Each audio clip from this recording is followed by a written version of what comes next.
All right, you are going to love our next guest. He's a one-of-a-kind speaker. He has inspired thousands with his insights. No wonder he is this month's 50 and Fascinating winner. Please welcome Speaker with the Solutions, Bob Bevard. How are you doing, Bob? I'm doing fine. Thanks, Paul. I appreciate it. I tell you what, Bob, I know that you're not going to, but I'm going to talk about, hey, anybody that's on the board of directors for Mensa, that is a big deal. Thank you. And anybody that's given 3,000 presentations, I want to listen to. So, cool. Hey, you know, we've hit 2012, right? And life can be a balancing act. You know, how do we do that with life and work and everything? Well, a couple of things. What I like to do is I live in the moment, right here, right now, and I try and make everything an adventure, Paul. You know, that is so key, and I hate to interrupt you because when you're speaking, I need to be quiet because you are very, very, very smart. But you know, that's one thing I found is that life goes by so fast. Before you know it, you'll be 50, 60 years old, and what's happened? Well, you better have some adventures along the way. Right. And one of the problems is that people try to separate their life into two parts, Paul. They do, here's my family side, and here's my work and life. See, that's what I'm doing. doing. But you can't. Okay. You get one life. Okay. Use one calendar, one life, and live it all and build it all together. It's about the relationships, Paul. It's not so much about gathering the stuff, and it's really not even about the career anymore. It's about what makes me and the world feel good. So let's work on the relationships and find the joy, and find the love, man. Right. It's about living full. Every moment, living right. full. Right. Otherwise, it'll be so empty. Well, but you know what? You know, having said that, that's great.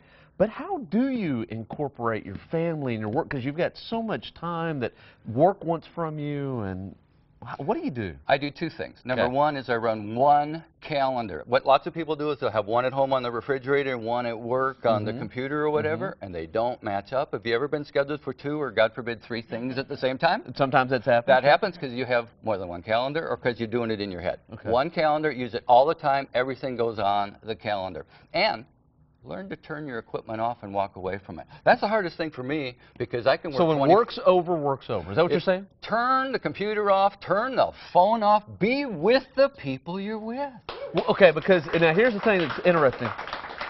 What happens if you don't share with the people that you love?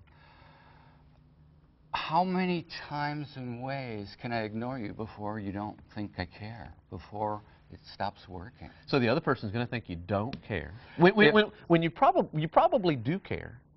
If they don't hear it from me, if they don't see it from me, if they don't feel it from me, do I really? And even if I do in here for me, it's not for them. So they got to get it from me. So therefore, would you say that some people then kind of trick themselves into thinking that they actually care when they really don't? I'm not going to go that far. They probably do, but maybe don't know how to show it or simply forget to show it. Here's what happens. You worked really hard at work all day. Right. You spent 10 hours at work, 12 hours at work. You worked your butt off. You took care of all the people around you. Right. Made them feel good. Then you get home. You're worn out. You go, leave me alone. I'm reading the paper. Leave me alone. I'm checking the mail. Wait a minute. Which ones are the most important ones? Right. So share the love. I guess if you have to, dig deep for what else is extra and give it to them. Don't give the loved ones their leftovers, I'd imagine. Don't give them the leftovers. Make them important and make them know they're important. And that can be as much as, man, I love you. Boy. It's that simple. A couple of key words every. Kid, I think you're doing great today. I tell you what, you know, we can spend a couple of hours with you, Bob. I told you you were gonna love this guy, right? Well, I'm gonna tell you, because you're our 50 and Fascinating winner, you get a stay at the Fairmont downtown. Okay. Oh my, I love that property. Yeah, that's a great place. You get to stay there. It's going to be fantastic for you. And also, I just want to tell you thank you for being on this morning and sharing with us. I really appreciate it. I was delighted. Thank you for having me. I tell you, out of all the guests we've had, man, you've got a lot of good things to share. And I really, again, I appreciate it. Thank you so much. Appreciate it. All right. Hey, and also, Pamela Luttrell, you might remember her. She was the winner from last month.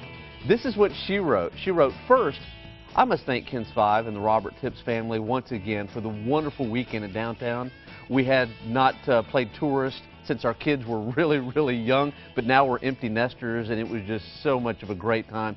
Thank you so much. And she wanted to thank the Dick Tips family and kens5. So, hey, thank you. Thank you. And Bob, I tell you what, man, I got to spend some time with you. You were awesome. Hey, stay with us. We'll be right back.